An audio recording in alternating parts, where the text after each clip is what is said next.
If you want to manage vibrations on iPhone 17, then first of all, we can open Settings. We're gonna scroll down in Settings in order to find Sounds and Haptics.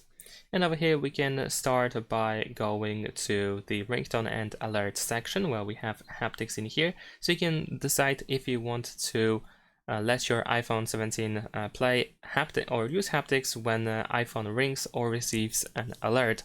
In addition to that, every single one of these options, such as the ringtone, the text tone, and so on and so forth, they all also include a haptic, or they can include a haptic. If you go at the top to the top of this list, you can choose the haptic that will be used for that specific thing. You can also create your own vibration if you want to. And in addition to that, we also have the haptic feedback for the keyboard. We can toggle system haptics over here by tapping on this switcher. And that's pretty much it. Thanks for watching, leave a like and subscribe.